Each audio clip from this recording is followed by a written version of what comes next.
अस्सलाम वालेकुम student 8 class. हमारा जो टॉपिक है 3rd यूनिट अभी चल रहा है और जो है इसका टॉपिक बायोटेक्नोलॉजी है। सब टाइटल इसमें वैक्सीन को हम पढ़ रहे हैं। आज हम वैक्सीन को पढ़ने जा रहे हैं। वैक्सीन क्या चीज़ है? आपने सुना होगा जब बच्चे छोटे पैदा होते हैं तो उनको मुख्तलिफ बीमारियों के ख़िलाफ़ उनको वैक्सीन दी जाती है। उनको 6 साल तक वैक्सीन का कोर्स करवाया जाता है ताकि उनको मुख्तलिफ बीमारियाँ जिसमें पोलियो, खसरा, मीज़ल, टाइफाइड, वोपिंग कफ और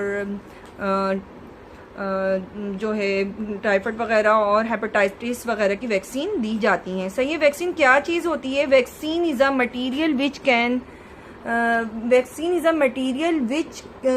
विच कंटेन वीकेंड और किल्ड पैथोजीन, जो कि मुश्तमिल होती है कमज़ोर और किल्ड पैथोजीन पर।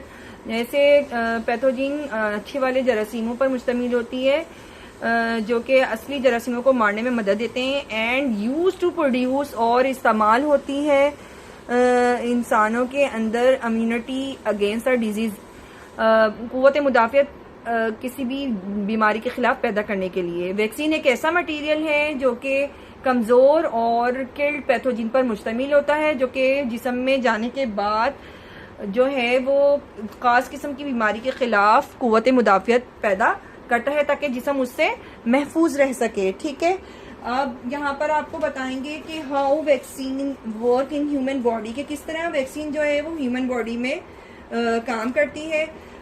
जब हम वैक्सीन को बॉडी में डालते हैं, यहाँ से लेते हैं, when vaccine is given to the human body, जब वैक्सीन किसी भी जिस्म को दी जाती है, the blood cells in the body के अंदर मौजूद जो ब्लड सेल्स होते हैं जिसमें white blood cell, red blood cells और प्लेटलेट्स वगैरह, in the body take the weak और dead pathogen as real one.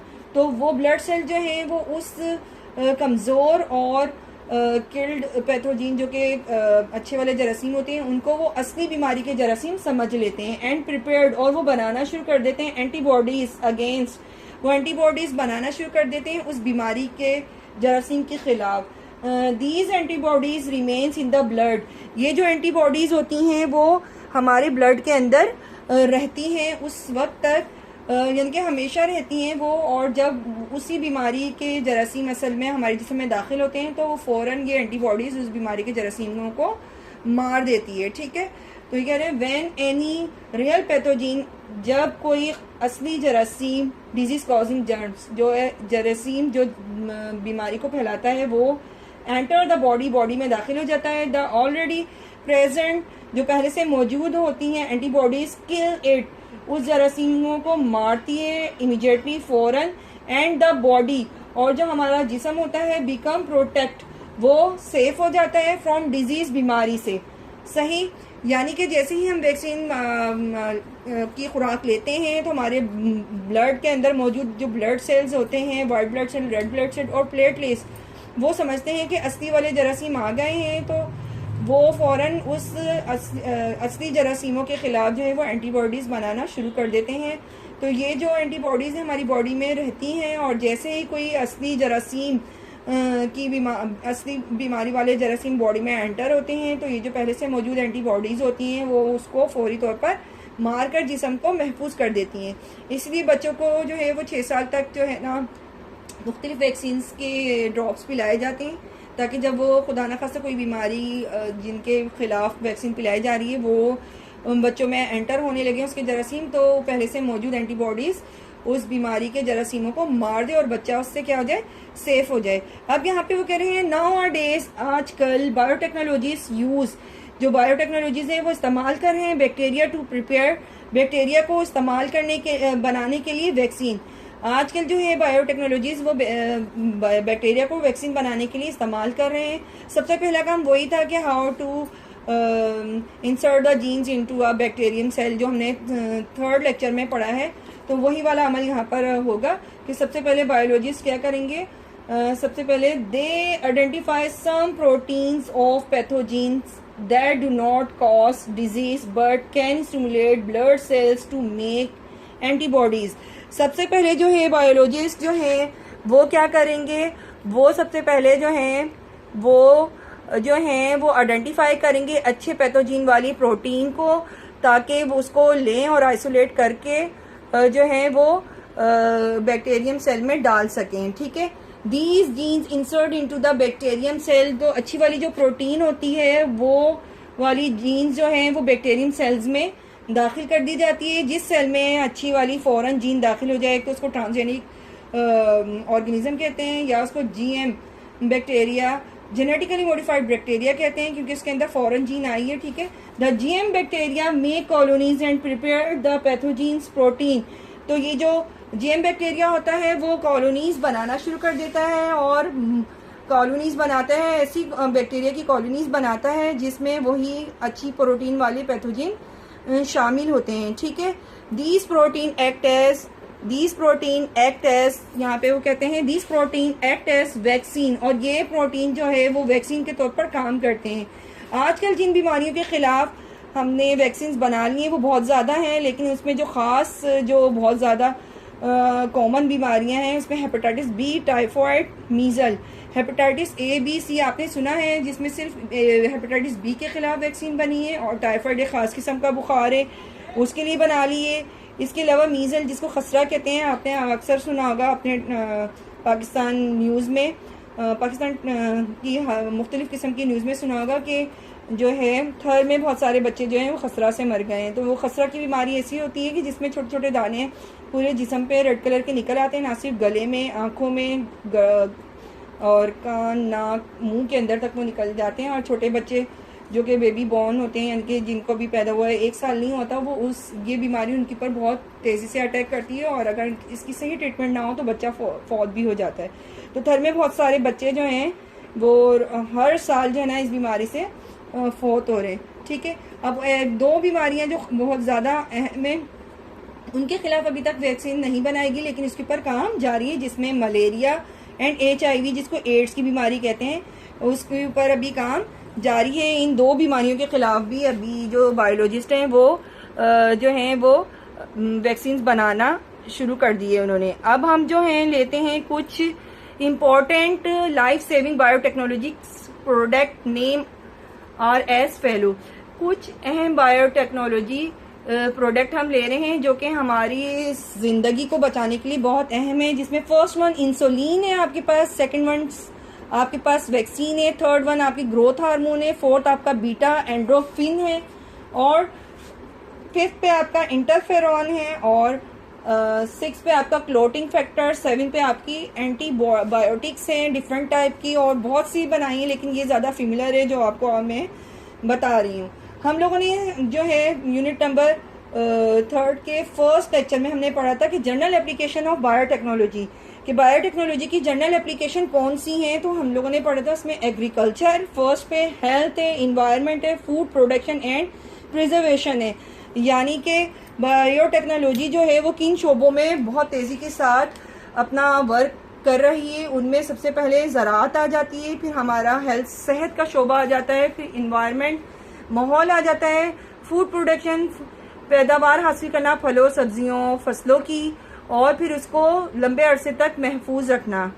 ये इस चीज़ के अंदर बायोटेक्नोलॉजी ने बहुत अहम किरदार अदा किया है, ठीक है। तो यहाँ पे हम एग्रीकल्चर को फर्स्ट लेते हैं। एग्रीकल्चर में क्या है, जब हम फसलें उगाते हैं किसान, तो जब वो बीज ज़मीन में डालता है तो उसके साथ उस फसल के अलावा दूसरी जड़ी बूटियां भी उग जाती हैं, जिसकी वजह से वो उस फसल की जो सारी खुराक है वो खुद खा के उस जो इस स्पेसिफिक फसल जैसे गंदम है उससे ज़्यादा खुद बड़ी हो जाती हैं, और गंदम की जो फसल है वो ठिगनी या छोटे कद की या कम पैदावार देने वाली हो जाती है, क्योंकि वो जड़ी बूटियां सारी खुराक ले लेती हैं। तो इस चीज़ के ऊपर काबू पाने के लिए बायोलॉजिस्ट ने मुख्तलिफ किस्म के केमिकल बनाए थे स्प्रे फॉर्म में और खादों की शक्ल में। ओके, जब वो उसको फसल को वो देते थे तो फसल तो थोड़ी बहुत महफूज, फसल के साथ जो उगती थी जड़ी बूटियां और कीड़े मकोड़े जो आ जाते थे वो तो ख़राब, यानी कि वो तो मर जाते थे या ज़ाया हो जाते थे, लेकिन उसके साथ साथ जो असल फसल होती थी जैसे कि गंदम की फसल है तो वो भी डैमेज हो जाती थी। अब इस चीज़ के ऊपर काबू पाने के लिए साइंसदानों ने क्या किया है कि उन्होंने हर्बिसाइड और पेस्टिसाइड, हर्बिसाइड कहते हैं जड़ी बूटियां को, पेस्टिसाइड कहते हैं कीड़े मकोड़े और जो है इंसेक्ट, कीड़े मकोड़े और इंसेक्ट वगैरह को कहा जाता है, ठीक है। उनसे निजात पाने के लिए साइंसदानों ने क्या किया है यहाँ पे आपको मैं बताती हूँ। herbicide and pesticides are used to eliminate the crops enemies। herbicide और pesticide को इस्तेमाल किया जा रहा है जो फसलों के दुश्मनों को ख़त्म करने के लिए। अब आपको समझ आ रहा है फसलों के दुश्मन कौन कौन हैं? जड़ी बूटियाँ, कीड़े मकोड़े, कीड़े मकोड़े वगैरह जो हैं वो फसलों के दुश्मन हैं। ठीक है, अब यहाँ पे हम बताते हैं आपको, यहाँ पे कहते हैं such chemical damage our real crops plants. अगर हम वो केमिकल यूज करते थे, ना सिर्फ वो हर्बिसाइड और पेस्टिसाइड को मारता था बल्कि जो रियल हमारी क्रॉप्स होती थी उसको भी वो डैमेज कर देता था। ठीक है, so biotechnologist insert the weed resistance and pest resistance genes into the plants. तो साइंसदानों ने, जो बायोलॉजिस्ट थे, उन्होंने क्या किया, बीजों की ऐसी किस्म हासिल की जिसमें उन्होंने ऐसे प्रोटीन डाले जो कि पेस्टिसाइड और हर्बिसाइड के लिए मुदाफियत रखते हों अपने अंदर, यानी कि उनके खिलाफ वो जो है रेजिस्टेंस रखते हैं और वो जो हर्बिसाइड और पेस्टिसाइड है वो उनको नुकसान नहीं दे सकते। ठीक है, उन्होंने फिर वो ये चीज़ बनाई जिसकी वजह से हमारी फसलों की पैदावार क्या हो गई, बहुत अच्छी हो गई। कम पैदावार में ज़्यादा फसलें हमें हासिल होने लग गई। ठीक है बच्चों, आप लोगों को समझ आ रहा है? अब यहाँ पे हम आपको बताते हैं कि क्या किया बायोलॉजिस्ट ने। उन्होंने क्या किया, सर्च, उन्होंने कहा so biologist insert the weed resistant and the pest resistant genes into the plants such GM plants, GM यानी genetically modified plants prepared protein which are harmful for weeds and pests and insects.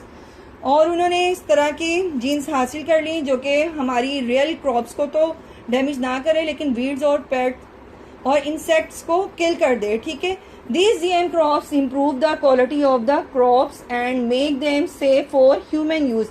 ना सिर्फ वो weed और pets को मार रही थी, insect को मार रही थी, बल्कि उनके अंदर उनकी क्वालिटी भी अच्छी उन्होंने की। उस जीन्स के अंदर, जीन्स में ऐसे डालिया केमिकल मादा कि उनकी क्वालिटी भी अच्छी हो गई, उनकी पैदावार भी अच्छी हो गई और वो इंसानों के खाने के लिए भी सेफ हो गई। ठीक है, the major GM crops are maize, corn, wheat, rice, canola, potato, soybean, cotton, ETC।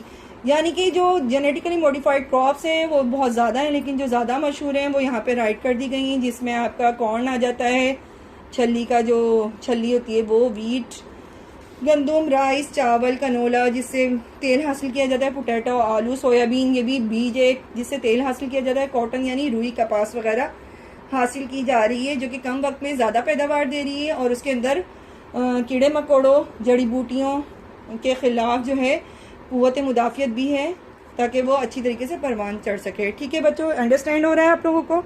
अब यहाँ पर ना सिर्फ बायोलॉजिस्ट ने इस चीज़ के ऊपर काबू पाया बल्कि उन्होंने एक और चीज़ पर भी वर्क शुरू किया। उन्होंने biologist are working to find genes that can enable crops to tolerate such extreme condition like drought and salt in the soil।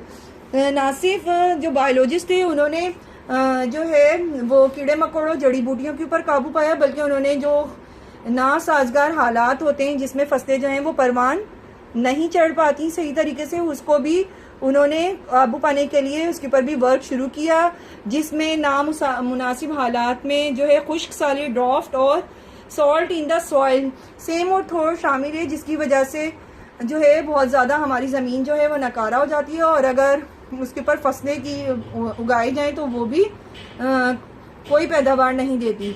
और जो खुश्क साली होती है उसमें क्या होता है कि बहुत सख्त मौसम होता है, तो बहुत सख्त सर्दी हो जाती है, बहुत सख्त गर्मी हो जाती है, जिसकी वजह से जो पौधे हैं वो मर जाते हैं, उगाए हुए पौधे भी मर जाते हैं क्योंकि वो इस सख्त मौसम का मुकाबला नहीं कर सकते। तो इसके ऊपर भी बायोलॉजिस्ट ने काम करना शुरू कर दिया है कि पौधों के अंदर ऐसी रेजिस्टेंस पैदा की जाए कि वो इन दोनों चीज़ों के खिलाफ मुदाफियत रखें और इस ख़राब मौसम और ख़राब ज़मीन में अच्छी पैदावार दे सकें। ठीक है, इसके अलावा नंबर 2 पे था जनरल एप्लीकेशन ऑफ बायोटेक्नोलॉजी में food production and the preservation. Food production and preservation में अब हमारे पास क्या है, बायोलॉजिस्ट ने ऐसी गायें, भैंसें, बकरियां, भेड़ें बना ली हैं जिससे कम वक्त में ज़्यादा पैदावार हासिल हो, ना सिर्फ दूध बल्कि गोश्त, ऊन वगैरह भी अच्छी किस्म की हासिल हो। उन्होंने ऐसी जीन्स बनाकर नए जानदार हासिल किए हैं जिनमें कम वक्त में ज़्यादा गोश्त, दूध और ऊन वगैरह देने की सलाहियत मौजूद हो। इसी तरह उन्होंने मुर्गियां भी बनाई हैं जो कि देसी मुर्गियों के अलावा ब्रायलर और लेयर मुर्गी शामिल है। ब्रायलर जो है वो गोश्त ज़्यादा देती है, जबकि लेयर जो है वो अंडे ज़्यादा देती है। कम वक्त में ये जल्दी बड़ी हो जाती है, 1 महीने के अंदर ये बहुत बड़ी होकर गोश्त और अंडे की पैदावार में इजाफा करती हैं। जबकि जो है कि आम मुर्गी होती है जो रेड कलर की होती है या वाइट डॉट वाली, ब्लैक डॉट वाली चीना मुर्गी होती है, उसको बड़े होने में तकरीबन 5-6 माह लग जाते हैं और वो फिर 5-6 माह के बाद जो है वो अंडे देना शुरू करती है या गोश्त की पैदावार देती है। जबकि ये जो ब्रायलर और लेयर मुर्गियाँ ये जेनेटिकली तौर पर बनाई गई हैं और 1 महीने के अंदर अंदर ये गोश्त और अंडे देने के काबिल हो जाती हैं। ठीक है, इसी तरह अगर हम आ जाएं वेजिटेबल और फ्रूट्स की तरफ, तो वेजिटेबल और फ्रूट्स की भी जो क्वालिटी है और उसकी देर तक बगैर फ्रिज के उनको रखने की जो सलाहियत है उसमें इजाफा किया गया है, सिर्फ उसमें अच्छी किस्म के प्रोटीन जीन्स डालकर। यानी कि बायोटेक्नोलॉजी ने हर फील्ड में, साइंस की हर फील्ड में, बल्कि हमारी डेली लाइफ की हर फील्ड में जो है रिवोल्यूशनरी जो है ना स्टेप उठाया है, एक इनकलाब बर्पा कर दिया है और इसकी वजह से कम वक्त में हम ज़्यादा पैदावार ले रहे हैं और इसकी वजह से यानी हमें बहुत ज़्यादा फ़ायदे हो रहे हैं। अब नेक्स्ट हमारे जो 2 टॉपिक रह गए हैं, इन्वायरमेंट और हेल्थ, इसको हम नेक्स्ट लेक्चर नंबर 5 में डिस्कस करते हैं। उम्मीद है स्टूडेंट आप लोगों को ये अंडरस्टैंड हो गया होगा सारा लेक्चर। ओके, अल्लाह हाफिज़।